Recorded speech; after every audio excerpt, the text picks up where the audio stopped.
نثر د عربی لفظ دی او معنی یې ده شیندل، خورول، پاشل. په اصطلاح کې مونږه هغه کلام ته، هغه لیکلو ته نثر وایو کوم چې د نظم ضد وي، یعنی د نظم اپوزیټ وي.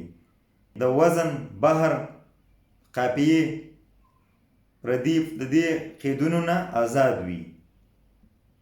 نثر هغه لیکل وي په کوم کې چې یو لیکوال خپله مدعا، خپل مقصد، خپل مطلب په اسانه باندې بیانولی شي. د فقرې لنډوالی، اوږدوالی د دې دپاره هیڅ ضروري نه وي. د نظم په شانې قاعده، قانون، وزن، بحر دا نه لري، بلکل آزاد وي. خواره واره لیکل وي. که یوه فقره د یو عبارت عمره اوږده هم شي او بله فقره د نیمې کرښې عمره لنډه هم شي، نو څه خبره نه وي. صدیق الله رښتین صاحب وایي چې د ژبې د ادبي پراختیا دپاره د نظم په نسبت باندې نثر زیات غوره دی. د نثر ژبه بې تکلفه، سلیسه او اسانه وي. د هیت په لحاظ د نثر څو قسمونه دي، لکه نثر مسجع.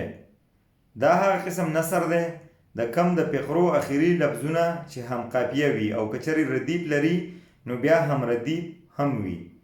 د تیرې زمانې زیات کتابونه په دغه ډول نثر کې لیکلی کېده، لکه خیر البیان او محزن اسلام. بیا د مرجز نثر. دا قسم دی په کوم کې چې د فقرو لفظونه په خپلو کې یو شان وزن لري خو قافیه پکې نه وي. یو د مرصع نثر. دا هغه قسم دی په کوم کې چې د فقرو لفظونه په خپل منځ کې هم وزن هم وي، هم قافیه هم وي. یو د عاري نثر. دا هغه نثر دی په کوم کې چې د فقرو لفظونه په خپل منځ کې نه قافیه لري یو شان او نه یو شان وزن لري. دا یو آسان نثر دی، دې ته عمومي نثر هم ویلی شي. دا د نثر هغه قسم دی کوم چې نن سبا زیات کارولی شي. په دې کې د قافیې، د وزن، د دې څیزونو هیڅ قسمه څه پابندي نه وي. د معنی په لحاظ باندې هم نثر څو قسمونه لري، لکه یو دی عمومي نثر. دا د هیت په لحاظ د عاري نثر صفتونه لري. دا د نثر هغه ډول دی کوم چې مونږ د یو بل سره د عامو خبرو اترو کولو، د یو بل د پوهولو را پوهولو دپاره کاروو. متلونه، دوړې، محاورې دا ټول په عمومي نثر کې راځي. بل د خطابیه نثر. دا د نثر هغه قسم دی کوم چې په جلسو جلوسونو کې خلک د تقریر کولو دپاره کاروي. یو تحریري نثر دی کوم چې د لیکلو دپاره په کار راځي. بیا د تحریري نثر خپل قسمونه دي، لکه سیاسي، مذهبي، ډرامایي، طنزیه، قصصي او دغسې نور.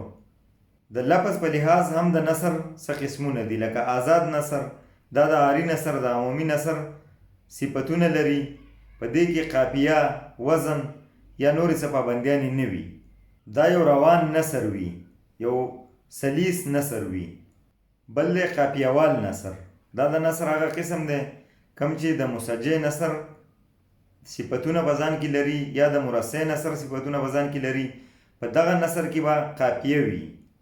د مضمون په لحاظ باندې هم د نثر مختلف قسمونه دي، لکه داستان، حکایت، ډراما، ناول، افسانه، سفرنامه، تکل، ابیتی، خاکه‌نګاري او دغه شانې ګڼ شمېر نور.